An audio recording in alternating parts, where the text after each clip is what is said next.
नमस्कार। भारतीय राजनीति के मौजूदा परिदृश्य और भविष्य, आज भाग 4 पे हम बात कर रहे हैं। और हम आज 4 पे जो बात करने आए हैं तो उसका मूल इशू क्या है, तो थोड़ा सा हम इसकी पृष्ठभूमि रखते हैं कि जब देश आजाद हुआ तो हमारे नेताओं ने संविधान रखा हमारे सामने, और संविधान में कहा कि हम भारत के लोग भले अलग अलग भाषा भाषी के हैं, अलग अलग धर्म के हैं, अलग अलग प्रांत के हैं, अलग अलग भाषा के लोग हैं, अलग अलग रीति रिवाज के लोग हैं, लेकिन हम सब एक हैं। और ये जब तक कांग्रेस मजबूत रही ये स्थिति दिखती रही। 70 के दशक तक तो लगातार चलता रहा, और जब ये 80 का दशक आया तो बदलाव आने लगा। और फिर हमने देखा कि मंडल आ गया, और मंडल आया और पहली बार अगड़े और पिछड़ों का झगड़ा शुरू हो गया। और अगड़े और पिछड़ों का झगड़ा जो है पूरे देश में हो गया। कई जगह एक दूसरे पर हमले हुए, मारपीट हुई, पुलिस ने गोली तक चलाई। और उसके बाद बीजेपी जो तब तक बन चुकी थी, बीजेपी ने जो है सरकार से समर्थन वापस ले लिया, और अडवाणी जी रथ लेकर निकल पड़े और हिंदूवाद का शंखनाद किया। राम मंदिर और बाबरी मस्जिद का जो विवाद था उसको लेकर के एक जन जागरण अभियान शुरू किया, और लगा कि हिंदू धर्म के लोगों के बीच जो एक मंडल को लेकर के या जातिवाद को लेकर के जो टूटन शुरू हुई है उसको हिंदूवाद से हम जो है ढक देंगे, क्योंकि हम सब हिंदू हैं। और जो मंडल ने शुरू किया आंदोलन, जो ये कहिए कि कांग्रेस से जो सत्ता छीनी मंडल ने, वो कमंडल ने वो आगे जाकर के छीन लिया। और देश जो बीजेपी है उसने 2014 में सरकार बनाई, पूर्ण बहुमत की सरकार हुई, और एक हिंदू मुस्लिम का भेद जो है खुले तौर पे खेला जाने लगा। और 2019 का जो चुनाव हुआ उसमें तो बाकायदा हो गया कि ये धारणा बन गई कि बिना मुसलमान के सत्ता में रहा जा सकता है। तो कांग्रेस का जो एक फार्मूला था कि सारी जातियों के बीच, धर्मों के बीच एक समन्वय स्थापित करती थी, वो बीजेपी ने तोड़ दिया और कहा कि केवल हिंदू के बल पर हम सरकार बना सकते हैं। लेकिन अभी जो यूपी में चुनाव चल रहा है उसमें हम देख रहे हैं कि केवल हिंदू होने के नाम पर, केवल धर्म के नाम पर चुनाव लड़ना मुश्किल हो रहा है। और वहां हिंदू धर्म के बरक्स, उसके जो कई अंदर भीतर जो पार्ट है, क्योंकि हिंदू धर्म जो है अपने आप में कोई एक जाति का, एक समूह का धर्म तो है नहीं। हिंदू धर्म में ढेर सारी जातियां हैं, ओबीसी है, सवर्ण है, दलित है, आदिवासी है, और उनमें भी ढेर सारी उपजातियां हैं। तो अभी जो वहां लड़ाई चल रही है यूपी में, वो मुसलमान वर्सेज हिंदू नहीं हो सका है। लग रहा है कि वो जो है, जो सवर्ण वर्सेज जो ओबीसी शुरू हुआ था 90 के दशक में, जो मंडल आने के बाद, वो वापस उस पे हमारी भारतीय राजनीति जा रही है, उस पटरी पे भारतीय राजनीति चल पड़ी है। अभी रिजल्ट हमारे सामने नहीं है, इसलिए कहना मुश्किल है कि फाइनली जो है हिंदूवाद जीतेगा या जातिवाद जीतेगा। लेकिन आज हम इसी पे चर्चा करने के लिए यहाँ हैं कि हमारे देश का मौजूदा माहौल किस दिशा में ले जा रहा है। क्या हम जाति वाले पटरी पे, जातिवाद वाले पटरी पे चलेंगे, या अभी भी जो है धर्म ही लीड करेगा हमें। हमारे साथ है हमेशा की तरह मंजुल भारद्वाज। मंजुल भाई, आपका स्वागत है। तो जैसा कि मैं कह रहा था अपनी पृष्ठभूमि में, कार्यक्रम के पृष्ठभूमि में, कि जो एक लग रहा था मोदी जी के दोबारा सत्ता में आने के बाद कि बिना मुसलमान के जो है सत्ता में रहा जा सकता है, और हिंदूवाद जो है मूल तत्व है हिंदुस्तान की। भारतीय राजनीति में हिंदू एक होकर के रहेंगे और हिंदू का ही शासन रहेगा। लेकिन अभी जो उत्तर प्रदेश का चुनाव चल रहा है उसमें दिख रहा है कि हिंदू एक नहीं है।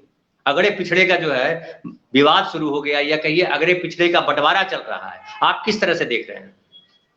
बिल्कुल आपने सही कहा है। और आज बहुत बढ़िया एक संस्मरण है कि रविदास जी की जयंती है, और आपने जो इंगित किया जाति को, तो रविदास जी या जितने भी हमारे संत हुए हैं या भक्ति काल के भी कवि हुए हैं, उन्होंने हमेशा इसको एक चिन्हित किया कि मनुष्य होने में ये बड़ी बाधा है। और रैदास जी ने तो कहा भी है कि जाति जाति में जाति है जो केतन के पात, जाति जाति में जाति है जो केतन के पात, रैदास मनुष्य ना जुड़ सके जब तक जाति न जात। तो जब तक जाति नहीं जाती है तब तक मनुष्य जुड़ता नहीं है। अब जो आपने बात रखी है कि भारत के उस बात को समझिए कि हिंदू राष्ट्र होने की जो असली जड़ है वो जात है। क्योंकि वर्णवाद कैसे टिका? वर्णवाद जब मनु वंशजों ने बनाया टिकाया तो उसमें क्या हुआ? उसमें यही हुआ कि आपको एक गेटोज में बंद कर दिया गया और उसमें से आप ही का शोषण करके आप ही की मुक्ति के धर्म के मार्ग, मंदिर के मार्ग बना दिए थे। अब उसमें इसको थोड़ा सारांश करते हुए हम ये कहेंगे कि भारत ने धर्म के विभीषिका को आजाद होते हुए भुगता। उसके बाद भारत के निर्माताओं ने, नव निर्माताओं ने संविधान रखा। संविधान की सत्ता जो है वो 30-40 साल तक बराबर चली। उसके बाद जो गवर्नेंस के मुद्दे हैं, वो गवर्नेंस के मुद्दे जब पिछड़े तो ये सारा का सारा कबाड़ जो है बाहर आ गया। और 2014 में जो हुआ वो 2014 में अद्भुत हुआ कि धर्म जो है वो भारतीय चुनाव का प्रखर मुद्दा बना। और एक हिंदुओं की अस्मिता, गजब देखिएगा कि जो जात में बटा वो हिंदू कैसे है? उसको हिंदू आप कैसे कहेंगे? या उसका धर्म हिंदू है? मतलब आप देखिए दलितों, आदिवासियों और ओबीसी को जब मंदिर में जाने की अनुमति ही नहीं है तो उनका धर्म हिंदू कैसे हो गया भाई? आदि आबादी को मंदिर में जाने की इजाजत नहीं है। तो ये जो विरोधाभास है, इन विरोधाभास को उजागर करती है हमारी ये समस्या। लेकिन 2014 में जो एक अस्मिता का मुद्दा बनाया गया, हिंदू गर्व का मुद्दा बनाया गया, उस मुद्दे से चुनाव नहीं जीते गए। मनुवंशजों ने जो जाति है और विशेषकर जो ओबीसी है उसको अपने साथ लिया। अब आप समझिए, जब आप दूसरा प्रश्न पूछेंगे तो मैं इस पे आऊंगा। तो ओबीसी जो है वो 40% है। और जब कांग्रेस की सत्ता या कांग्रेस की सत्ता गड़बड़ाई और उसकी गवर्नेंस जब कमजोर हुई तो मित्र इन्हीं ओबीसी के सहारे समाजवादियों ने, लोहियावादियों ने अपनी सत्ता को मुसलमानों के साथ मिलकर बनाया। ये आप समझ लीजिए, ये कटु सत्य है। बिल्कुल मित्र, तो हम अगर ऐसे समझने का एक प्रयास करें कि जब कांग्रेस सरकार थी, गवर्नेंस के मुद्दे पे बिल्कुल फ्लॉप बताया लोगों ने, हुआ ऐसा कहा गया। हालांकि मैं अगर देखता हूं कि गवर्नेंस के मुद्दे पे बाद में जो पार्टियां आई वो ज्यादा फ्लॉप हुई, ज्यादा गड़बड़ किया उसने। यानी कांग्रेस से बेहतर करके अब तक किसी पार्टी ने दिखाया नहीं है केंद्र में, है ना। राज्य सरकारों में भी जो स्थिति है, केरल की बहुत ज्यादा जानकारी मेरे पास नहीं है, और केरल जो है एक अलग तरीके का प्रदेश है, वहाँ शिक्षा का लेवल अलग है, वहाँ पे विदेशों से जो लोग काम करते हैं, वहाँ के लोग वहां से पैसे आते हैं। जिससे पंजाब की स्थिति अलग है कि पंजाब में बहुत सारे लोग जो है बाहर रहते हैं और वहां से उनका फंड आता है, धन आता है, चूंकि वहां नौकरी करते हैं, वहां से पैसे भेजते हैं। तो संपन्नता जो है बेसिकली बाहर के भरोसे है। लेकिन देश का जो बाकी हिस्सा है वहां हर जगह पे जो है वो गरीबी है, बेरोजगारी है, शिक्षा और स्वास्थ्य की हालत बेहद खराब है। और इसको सुधारने का काम किसी सरकार ने भी उस तरीके से नहीं किया जिस तरीके से हम सोचते रहे। बल्कि अगर उस बरक्स देखते हैं तो हम पाते हैं कि कांग्रेस का जो शासन था 90 से पहले वो ज्यादा बेटर था। इवन जो मनमोहन सिंह की सरकार थी उसने जो है कई अच्छे काम किए, और एक आखिरी आदमी जो गांधी का था उस तक पहुंचने का एक प्रयास हुआ, वो चाहे मनरेगा के तहत हो या जो है शिक्षा के अधिकार के तहत हो या मिड डे मील की तहत हो। तो एक लगा कि जो है देश की गरीब जनता के लिए सरकार सोच रही है। लेकिन जो लोहियावादी जो समाजवादी लोग थे जिनके विचार बड़े अच्छे थे, और उनका कहना ये सही था कि भाई कांग्रेस पार्टी जो है जिस दिशा में लेके जा रही है देश को, कि इमरजेंसी जैसी चीजें आ गई या एकदम जो है एक व्यक्ति का कब्जा हो गया, लोकतंत्र के बजाय व्यक्तिवाद हो गया, तो उसका विरोध जरूरी था और विरोध किया गया। और उसमें जो है एक खास करके देखा गया कि कांग्रेस में एक समन्वय तो होता था जातियों का, लेकिन लीड करते थे मूल तौर पे सवर्ण ही लीड करते थे।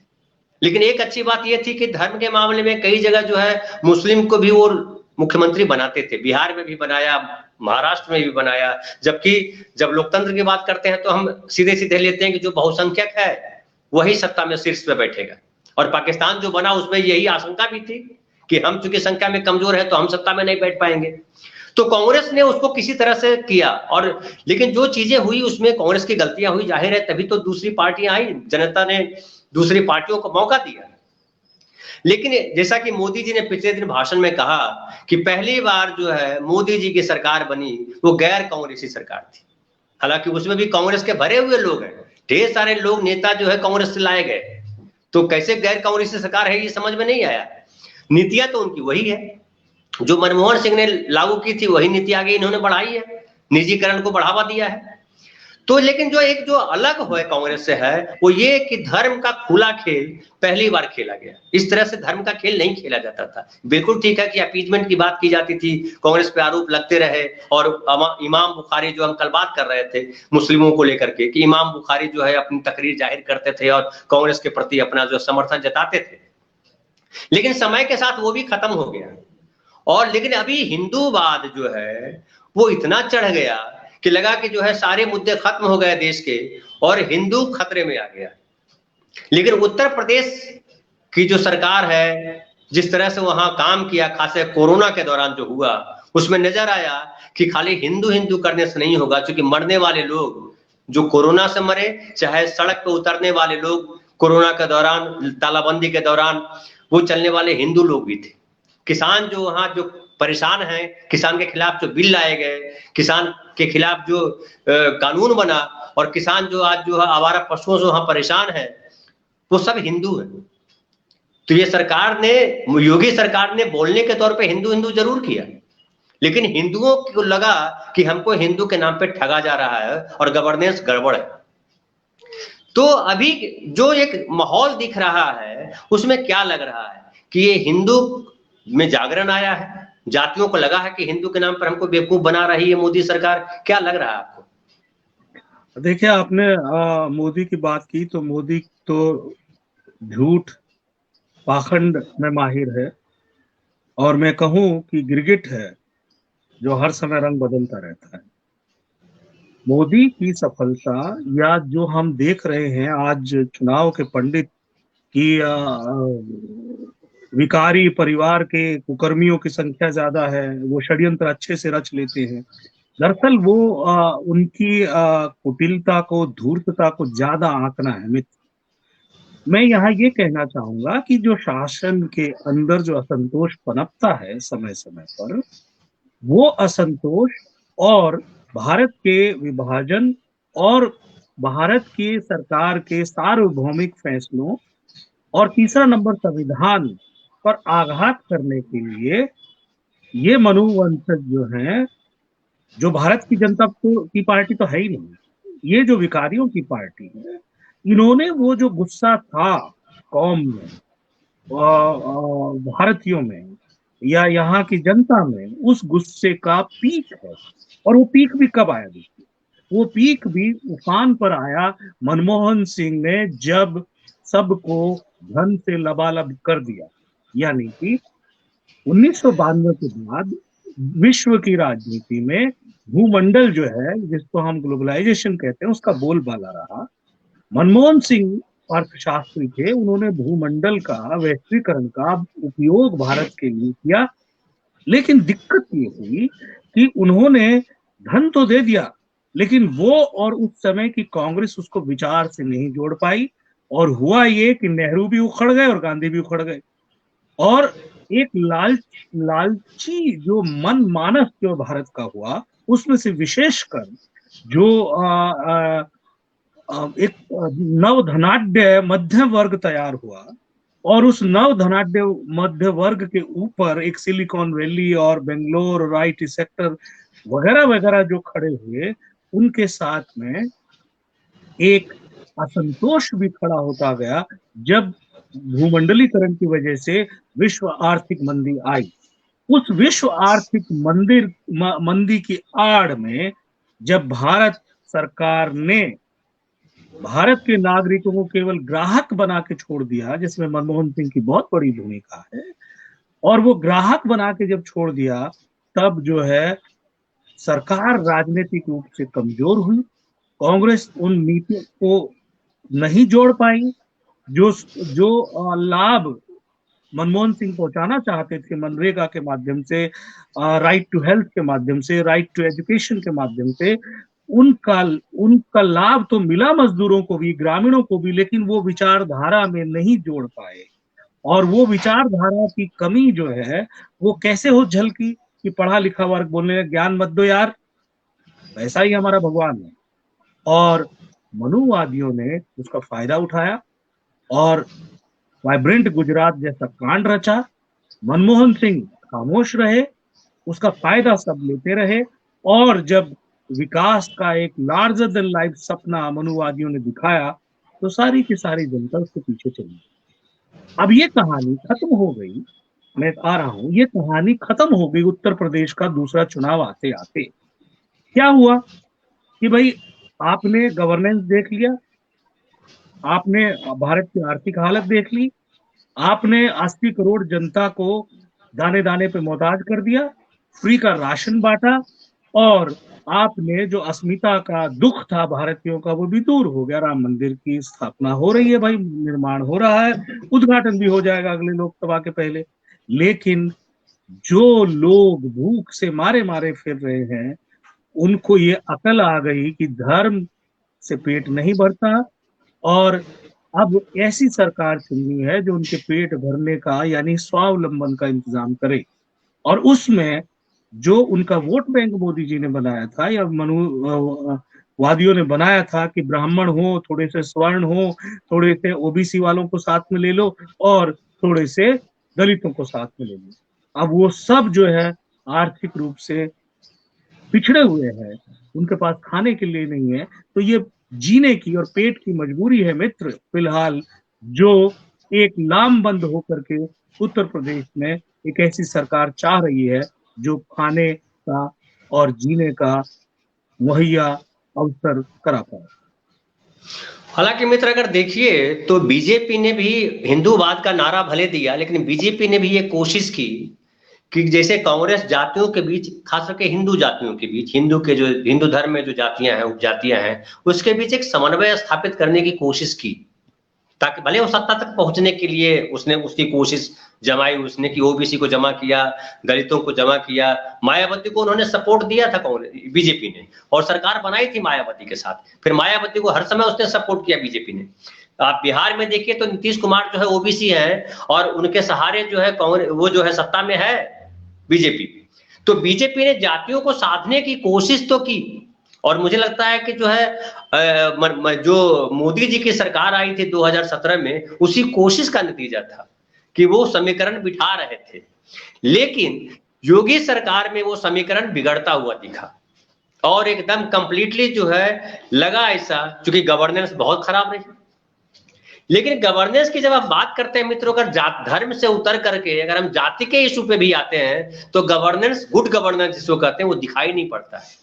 तो हम ऐसा कह सकते हैं क्या कि हम भारतीय जो है कभी धर्म के जंजाल में फंसते हैं, कभी जाति के जंजाल में फंसते हैं, और हमारे लिए जो महत्वपूर्ण मुद्दे हैं, रोटी, रोजगार, स्वास्थ्य, शिक्षा, बेहतर जीवन, वो सब छूट जाता है। तो ये क्यों छूट जाता है? भारतीय नागरिक इन मूल इश्यूज पे क्यों ध्यान नहीं देते हैं? क्योंकि क्या होता है क्या कि अगर समझिए सरकार आती है, हिंदू के नाम पे सरकार आती है, तो हम देखते हैं कुछ लोग लीड कर रहे होते हैं, सवर्ण भी होते हैं जो पीड़ित होते हैं, अच्छा स्कूल अगर नहीं है तो सवर्ण के बच्चे भी नहीं पढ़ पा रहे हैं, अच्छा स्वास्थ्य की व्यवस्था नहीं है तो सवर्ण के लोगों का भी इलाज नहीं हो पा रहा है। वैसे ही अगर जातिवादी पार्टी आपकी सरकार बनती है तो वहां भी होता है कि उन्हीं की जाति के लोगों को सब सुविधाएं नहीं मिलती है। तो जाति के नाम पे सत्ता बने या धर्म के नाम पे सत्ता बने, जो नागरिक है, जो नागरिक सुविधाएं हैं, वो दोनों गौण हो जाती हैं। इसके पीछे क्या वजह देखते हैं? देखिए, मैं आपकी एक बात से शुरू करता हूं कि आपने कहा कि मनोवादी जो ना भारतीय जनता पार्टी के नाम से आज जाने जाते हैं, उन्होंने भारतीय जातियों में समन्वय करने की बात कही नहीं, उन्होंने जातियों के माध्यम से और नफरत फैलाने की कोशिश की।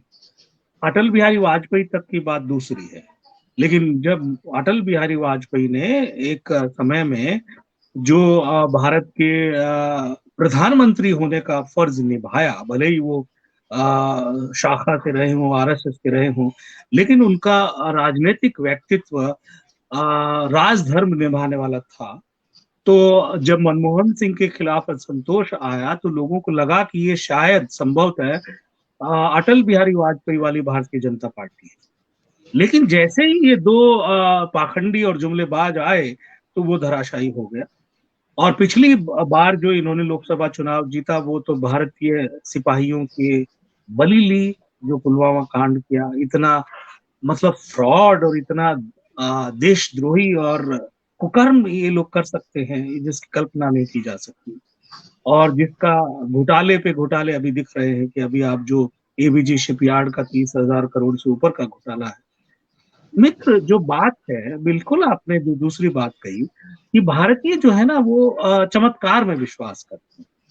उनको लगता है कोई चमत्कार होगा, इसलिए वो थोड़ा बहुत जीवन यापन का काम हो जाए तो बाकी उसमें वो सोचते नहीं है। लेकिन जो भूमंडलीकरण ने एक अलग तरह की एक जो समस्या पैदा की, एक तरफ अमीर वर्ग शहरों में तैयार हो गया, दूसरा जो आई आई नया नव प्रौद्योगिकी की बात हो गई, लेकिन धीरे धीरे किसान दरकता गया, खेती दरकती गई और खेती का सत्यानाश हो गया। जबकि आज भी आप देख लीजिए, कोरोना काल जब हुआ तो केवल खेती पे ही अर्थव्यवस्था टिकी हुई है और लोगों को खाने के लिए अन्न मिल रहा है। तीसरी बात है, खेती का मैं ये जिक्र क्यों ला रहा हूं कि खेती में ये जितनी जातियां थी उनका सबका रोजगार था। लेकिन भूमंडलीकरण ने खेती को ध्वस्त करते हुए नए टापू खड़े किए, और वो नए टापू अनंत काल तक चलने वाले नहीं थे, क्योंकि ये भूमंडलीकरण जो है छद्म वेश में है कि जैसे आप देखिए ये बदलता रहता है। जैसे पहले एक उदाहरण, छोटा सा उदाहरण आम आदमी के लिए, एक कॉल सेंटर बना, एक फोन होता था, फैक्स होता था, फिर भूमंडलीकरण ने उसको बदल दिया, मोबाइल आ गया, वो गायब हो गया। इसी तरह से ये पूरे संसाधनों का दोहन करके फिर वो रोजगार खत्म कर देती है। तो और दूसरा, मनुवादियों ने क्या किया, जब इनकी सरकार आई, रोजगार खत्म हो गया, तो इन्होंने क्या किया, आरक्षण को उछाला। मैं अब जो बात रहा हूं कि जाति द्वेष कितना बढ़ाया इन्होंने। आरक्षण जो दलितों के लिए था 15%, आदिवासियों के लिए था 7.5%, और ओबीसी 40% है, लेकिन उनके लिए 26-27% का आरक्षण। तो इन्होंने उसको बजाय रोजगार बढ़ाने के, इन्होंने क्या कहा कि नहीं, तुम्हारा रोजगार फला फला खा गया है, तुम्हारा रोजगार फला आरक्षण वाले खा गए हैं, और उन युवाओं में द्वेष चलाया। और द्वेष जो चलाया, फिर एक छद्म लक्ष्य गढ़ा गया राम मंदिर का, हिंदू अस्मिता का, राष्ट्रवाद का। लेकिन वो मनमोहन सिंह की जब तक पूंजी सबके पास थी तब तक टिका, अब वो भर भरा के गिर गया। तो असल में रोटी, कपड़ा और मकान ही आने वाले, क्योंकि ये जो मोदी ने भारत के का जो नुकसान किया है वो 20-30 साल में भरा जाएगा मित्र, आर्थिक। और जो संविधान को चोट पहुंचाने का मूल काम किया है, पता नहीं कितने साल लगेंगे। तो मुझे लगता है कि आने वाले समय में जो यूपी से निकल के आएगा, उसी से भारत की जो राजनीति तय होगी, वो फिर से 1960-70 में रोटी, कपड़ा और मकान पे जाएगी, और उसका आधार होगा चुनावी, वो होगा जात। नहीं, लेकिन मित्र, एक हम अगर देखें तो उत्तर प्रदेश में जो चुनाव चल रहे हैं और उसमें जो लोगों की बातचीत हो रही है, कई सारे चैनल के लोग गए हुए हैं, निजी लोग गए हुए हैं, अपना जो यूट्यूब चैनल चलाते हैं या कोई और छोटा सा न्यूज चैनल चलाते हैं, वो सब लोग गए हुए हैं। और हम लगातार देख रहे हैं कि वहां की जनता से जब वो संवाद करते हैं तो कोई या तो आंख मूंद करके जो है वो समाजवादी पार्टी की तरफ है, उसको बीजेपी से विरोध है। कुछ लोग हैं जो आंख मूंद करके बीजेपी के समर्थन में है। लेकिन जो मूल सवाल है कि जो संविधान ने जो दिया है अधिकार आज से 70-72 साल पहले, कि हम भारत के लोग, हम नागरिक जो है इस देश के मालिक हैं। नेताओं ने क्या किया, नेता क्या करते हैं, हम 75 साल से 70 साल से देखते चले आ रहे हैं और हम उनको हमेशा कटघरे में खड़े करते हैं। मैं यहां मित्र एक और बात करना चाहता हूं कि क्या नेता को सिर्फ कटघरे में खड़े करने से हमारा देश बदलेगा? और हम अगर देखें तो आज 35% आबादी देश की अभी भी निरक्षर है, लेकिन हमारी जनता के लिए वो शिक्षा अभी भी इशू नहीं है। फिर आप देखिए कि स्वास्थ्य व्यवस्था बेहद चौपट है। जब से ग्लोबलाइजेशन आया है, जो स्वास्थ्य व्यवस्था है और महंगी हुई है। मेडिक्लेम जब से लाया गया, अभी मामूली चीजों के लिए अगर कोई भर्ती होता है तो 25 से 30 से 40 हजार रुपया खर्च होता है। और हम जैसे मिडिल क्लास को भी अब डर लगता है, अस्पताल में गए तो कहां उतनी जमा राशि हमारे पास है कि हम खर्च कर सकेंगे। गांव की हालत तो मित्र और खराब है। अगर 10,000 रुपया खर्च करना पड़े तो बड़ा मुश्किल है। और जो सरकारी अस्पताल हैं, क्योंकि जिस तरह से आबादी बढ़ी है, सरकारी अस्पताल उस तरह से बढ़े नहीं है, तो सरकारी अस्पतालों में डॉक्टर्स नहीं, आधे से ज्यादा डॉक्टर्स बिहार में उसके जो पद है वो खाली है। सरकारी नौकरी करना नहीं चाहते डॉक्टर्स, इतना अफसरशाही है वहां पे। तो जो जनता है वो अभी भी हर महीने जो है 5 किलो राशन मिलता है हमको 500 रुपया विधवा पेंशन मिलता है, 1000 रुपया फलाना देती है सरकार, इसी में उलझी हुई है। यह सड़क बड़ी अच्छी बन गई है, लेकिन जो मूल है नागरिक होने के लिए, एक नागरिक के लिए, कि आप पढ़ना चाहे तो ठीक से पढ़ें, आपका हेल्थ ठीक रहे, आप बढ़िया खाना खाएं ताकि आपके बच्चे कुपोषण का शिकार ना हो। हम बेसिक नीड भी 75 सालों में उस तक पहुंचे नहीं है। तो ये जो जहालत है कि हम पढ़े लिखे लोग भी, छोड़ दीजिए गांव के गरीब लोगों को, अनपढ़ लोगों को, निरक्षर लोगों को, 65% तो पढ़े लिखे लोग हैं। और मैं देखता हूं कि जो बड़े बड़े पदों पे बैठे लोग हैं वो भी इसी भाषा में बात कर रहे हैं कि ये सरकार जो है राशन दे रही है, ये सरकार जो है सड़क बना दी, ये सरकार ने ये कर दिया, ये सरकार ने वो कर दिया।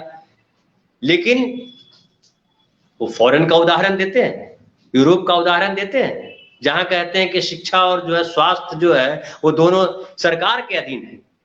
और यहाँ पे निजीकरण की हर जगह बात करने लगते हैं, वही कहते हैं कि नहीं सबको प्राइवेट कर देना चाहिए। तो ये जो है वो क्यों ऐसा है? नागरिकों में वो जागृति क्यों नहीं है कि भैया बेहतर सुविधाएं होंगी तो सब आगे बढ़ेंगे? ये क्यों ऐसा भाव है? देखिए, उसकी वजह ये है कि जिन पढ़े लिखे और अनपढ़ों में आप अंतर कर रहे हैं, तो पढ़े लिखे लोग ही गणपति जी को दूध पिला रहे थे, ये आपको ने देखा है। पढ़े लिखे लोगों ने ही मोदी को चुना है। तो पढ़ाई लिखाई जो है, अक्षर ज्ञान हो जाना, उससे ये नहीं है कि आपको राजनीतिक समझ भी हो। और मैं फिर कहूँ कि जब मोदी जी अपने 2014 के चुनावी भाषण में कहते थे कि 70 साल में क्या हुआ, तो उनको वोट देने वाले भी 70 साल पहले पैदा हुए। तो एक मित्र जो कॉमन सेंस और राजनीतिक एक समझ होती है, वो ग्लोबलाइजेशन ने छीन ली। और इसीलिए मैं कह रहा हूं कि मनमोहन सिंह ने पैसा तो दिया, लेकिन गांधी और नेहरू की जड़ें उखाड़ने का काम किया। हालांकि वो उखाड़ नहीं पाए, मोदी जी ने आके तुरंत नेहरू और गांधी को जीवित कर दिया, ये खास बात थी। तो वो जो एक समझ होती है, अक्ल होती है, वो चोट खा के मिलती है, ठोकर लगा के मिलती है। अब जो है मोदी राज में भारतीयों की वो जो भ्रास थी वो निकल गई कि कांग्रेस शत्रु है, कांग्रेस ने ये किया, जो दोष, मतलब संविधान कांग्रेस ने दिया, आपको नागरिक कांग्रेस ने बनाया, लेकिन उमंडलीकरण आते आते आपको ग्राहक बना दिया। अब 1992 से आज 2022 तक भूमंडलीकरण जो है गिर गिरा के चला गया, और विशेषकर भारत में तो मोदी जी ने सब बेच दिया है, तो बेचने के लायक है ही नहीं। तो जो भी केंद्र में सरकार आएगी, वो केंद्र में सरकार आएगी, उसकी विवशता होगी या उसकी समझदारी होगी नेहरू मॉडल को अपनाना, ये जान लीजिए आप, जब भारतीय राजनीति के भविष्य की बात आप करेंगे। दूसरा जो है, वो भविष्य तय करेगा कि जो सत्ता में बैठेगा वो सत्ता में चुनाव जीतेगा कैसे, और वो चुनाव को, क्योंकि भूमंडल आया वो धराशायी हो गया, कमंडल आया वो धराशायी हो गया, अब मंडल की बारी है। तो और उसी तरफ कांग्रेस लेके जा रही है। आपने बहुत अच्छा मुद्दा उठाया कि जनता जो है ये विचार नहीं कर रही कि हम नया क्या करें, उसके सामने एसपी का विकल्प है, उसके सामने और जो विकल्प है। इसीलिए ये जो कांग्रेस के दो अभी नए चेहरे हैं, भाई बहन हैं, राहुल गांधी और प्रियंका गांधी, इन्होंने चुनावी हार जीत से बाहर निकल के कांग्रेस के जो सत्ता जनित रोग थे उनको दूर कर रही है, ये इलाज कर रही है उसका। जैसे मध्य प्रदेश की सरकार राहुल गांधी ने जाने दिया, अपने यहाँ जो खाए पिए अघाए लोग थे उनको जाने दे रहे हैं, बिल्कुल नहीं रोक रहे हैं। जबकि गोदी मीडिया बाजा बजा रहा है कि अरे का कमजोर नेतृत्व है, नहीं संभाल पा रहा है। नहीं, ये बहुत सोच समझ के इन्होंने किया। आप देखिए ना, आप सुबह आप बहुत बढ़िया बात कर रहे थे जब हम चर्चा कर रहे थे कि देखिए पंजाब के पूर्व मुख्यमंत्री को किस तरह से कांग्रेस ने मुक्ति पाई है। ये जो राजे रजवाड़े हैं ये उसी का खाते हैं, और नहीं, कहीं वो बात नहीं करती। मैं आ रहा हूँ, मित्र, आ रहा हूँ, मित्र, हम इस मैं आ पे रहा हूँ। अगले संक में अगले दिन बात करेंगे, जब कांग्रेस पे बात करेंगे। मैं अभी वो हम चाह रेफरेंस रहे हैं कि जनता क्या सोच रही है, जनता क्यों बदल नहीं रही है, इस पे बात कीजिए जरा। मैं उसी में वो बात कौन सा न्यूनगंड है जो जनता को सुधार की तरफ नहीं जाने दे रहा है? मैं उसी में बात कर रहा हूँ कि कौन जनता जो है, सबसे पहले तो जैसे आप डूब रहे हो तो तिनके का सहारा होता है। आप नहीं सोचते कि आगे मैं क्या करूंगा, पहले तो जान बचाऊं। तो जो डूबते हुए लोग हैं उनको तिनका दिख रहा है, अखिलेश यादव दिख रहा है। लेकिन मैं बात कर रहा हूं, जब आपने भविष्य की बात की, तो भविष्य जो है, अब अखिलेश सरकार आ जाए, समझिए मान लीजिए, तो क्या करेगी?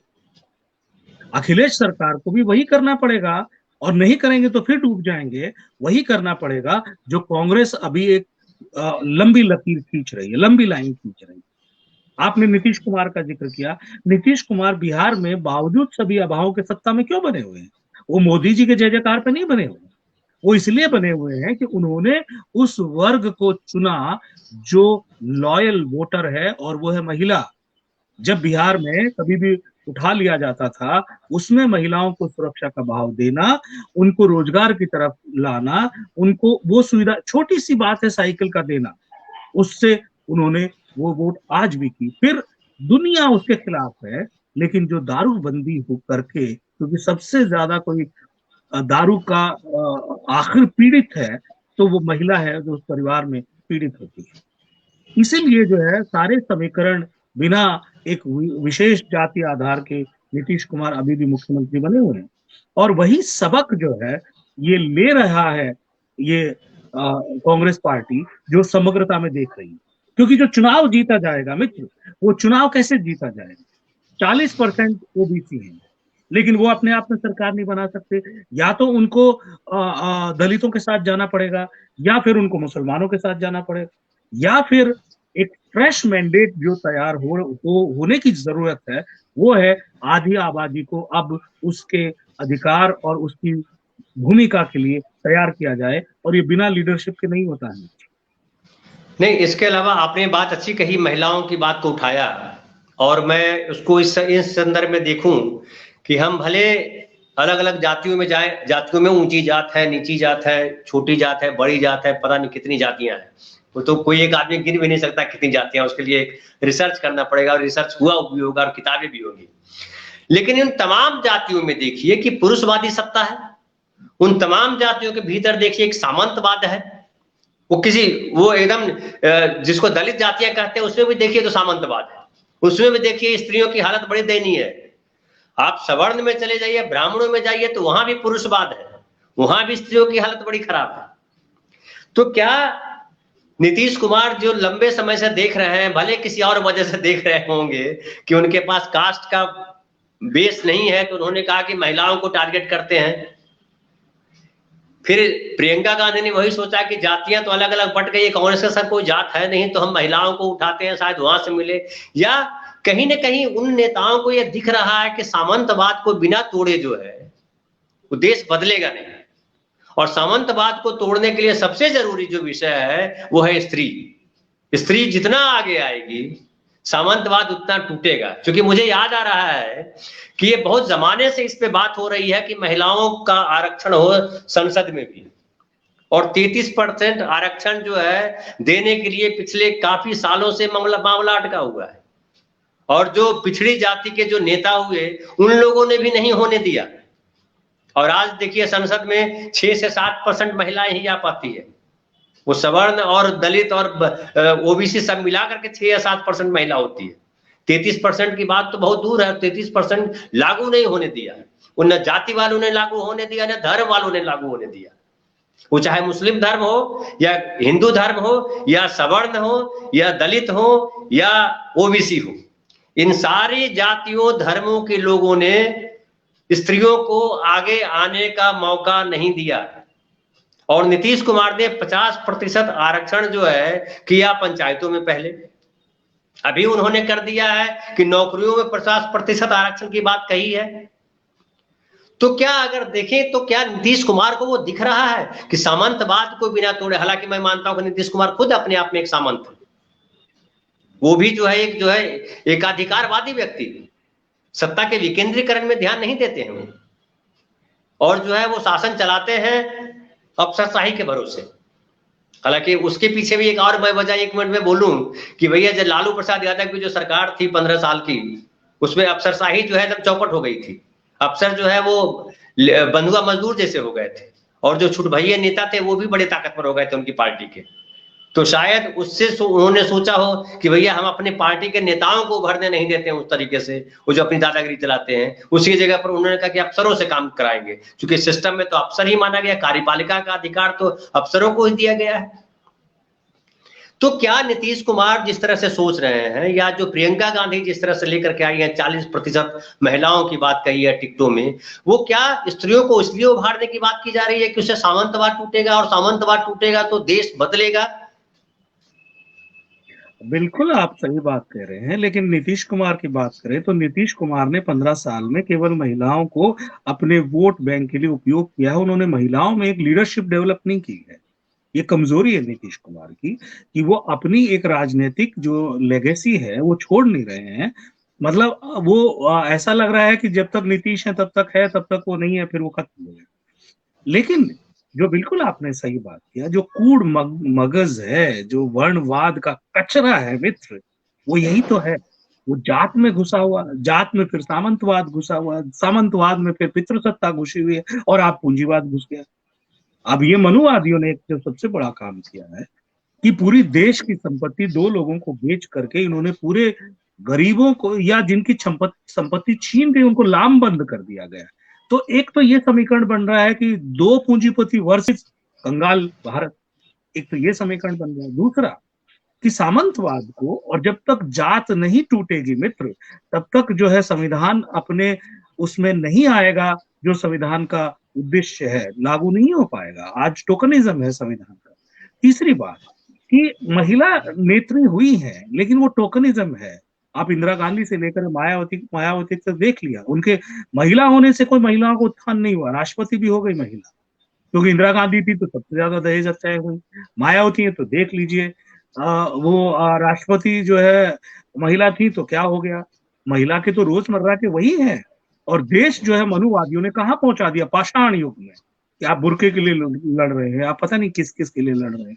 तो ये जो मित्र सारे वर्णवाद का जो सबसे शोषित वर्ग है वो महिला है, चाहे वो किसी भी जात की हो। आपने भी बहुत सुंदर एक सीरियल लिखा था, जात ना पूछो प्रेम की, और प्रेम की दुश्मन जब जात है तो इंसानियत और मानवता कहाँ। लेकिन ये प्रेम को आगे बढ़ाने का जो सूत्र है वो महिलाओं की सक्षमता से ही होके निकलेगा। और मैं ये कहूं कि आने वाले इस समय में मंडल जो है भारतीय राजनीति के उसमें प्रमुख होगा। उसका कारण है 40% ओबीसी अपना आरक्षण मांगेंगे, और जो नीतीश कुमार और बाकी लोगों ने कहा है कि इनकी एक जनगणना हो और जिसकी आबादी उसका उतना हक हो, एक तरफ ये धारा जा रही है, दूसरी तरफ जो प्रियंका गांधी और कांग्रेस कर रही है कि वो सत्ता जनित रोगों से दूर हट के लॉबी से, कोठरी से निकल के कांग्रेस को पुनः विचारधारा की तरफ ला रही है और उसमें महिलाओं की सहभागिता को प्राथमिकता दे रही है। तो चुनाव जीतने के समीकरण भी मित्र यहीं से निकलेंगे और मंडल और महिला सहभागिता राजनीतिक रूप से टोकनिज्म नहीं, एक व्यापक स्तर पर भारत की राजनीति का भविष्य तय करेंगे। हम लोग 40 मिनट के करीब हो गए मित्र, इसलिए हम अब अगली चर्चा करेंगे, दूसरा इशू उठाएंगे, इसको हम समअप करते हैं। और साथियों, हम देख रहे हैं, दर्शक से हम खासा संबोधित है कि हम देख रहे हैं कि परिवर्तन जो है वो हो तो रहा है, कई दफा परिवर्तन के लिए जो है दिशा गलत हो जाती है, लेकिन फिर उसी से हम सीखते हैं और फिर एक नई दिशा की तरफ बढ़ते हैं। यही मानव सभ्यता ऐसे ही यहाँ तक पहुंची है, और अभी भी सभ्यताओं में ढेर सारी कमियां हैं। न्याय अभी भी बड़ा दुर्लभ है दुनिया के हर हिस्से में। वो दिखता है कि न्याय हो रहा है, लेकिन न्याय होता हुआ नहीं दिखता है। कमजोर के साथ जो है लोग खड़े नहीं हो पाते, कमजोर खुद इतना ताकतवर नहीं हो पाता है। तो बदलाव लेकिन हो रहा है, पूरी दुनिया में बदलाव हो रहा है, और मुझे लगता है कि आने वाले समय में ये बदलाव और आएगा। कि जैसे आज की चर्चा में ही हम देखें कि कहां से अंग्रेजों से सत्ता ली गई, वो सवर्णों के पास चली गई, सवर्णों से सत्ता फिर जो है ओबीसी के पास आई है, दलित भी कहीं कहीं सत्ता में शामिल हुए हैं, लेकिन स्त्री अभी भी इससे अछूती है। जैसा कि मंजुल भाई ने कहा कि टोकनिज्म के तौर पे हुआ, इंदिरा गांधी भले सत्ता में आ गई, लेकिन बेसिकली वो सामंतवाद, वो व्यक्तिवाद वही रहा। स्त्री का जो भाव है, जो ममता का, परिवार का, वो खड़ा नहीं हो पाया है। तो ये जो 50% नौकरियों में आरक्षण या 40% जो है प्रियंका गांधी चुनाव लड़ा रही हैं महिलाओं को, या कल कोई ऐसा नेता आएगा जो हो सकता है नीतीश कुमार जाते जाते किसी महिला को अपनी जिम्मेवारी सौंप जाए कि पार्टी आप संभालिए, नीतीश कुमार कुछ भी कर सकते हैं। तो वो जो है एक हो सकता है कि बदलाव संभव है, और बदलाव ऐसे ही आता है हमारे हड़बड़ाने से और ये सोचने से कि अरे 10 साल में आएगा कि 15 साल में, हो सकता है 100 साल लग जाए बदलाव में, लेकिन बदलाव तो आना ही है। भविष्य निराशाजनक नहीं होता है, भविष्य की तरफ हमेशा आशा रखना जरूरी है, क्योंकि आशा है तभी हम आगे बढ़ेंगे। तो दोस्त, कल हम बात करेंगे कि यूपी चुनाव में क्या भविष्य है। हम इस पे बात नहीं करेंगे कि यूपी चुनाव में कौन जीतेगा कौन हारेगा, ये तो हम कह नहीं सकते हैं, ये आकलन जो है भी बेमानी होगा। लेकिन हम कह सकते हैं कि यूपी चुनाव में जो चल रहा है उससे क्या निकलेगा, और कल जो यूपी की राजनीति होगी वो किस दिशा में जा सकती है, क्या संकेत है यूपी चुनाव की। तो मंजुल भाई, आपका बहुत बहुत आभार, और दर्शक जो हमारे साथ हैं उनका आभार। कल हम फिर कोशिश करेंगे 8:30 बजे ही आए, और हम हो, मंजुल भाई हो, किसी और साथी को साथ लाएंगे। धन्यवाद।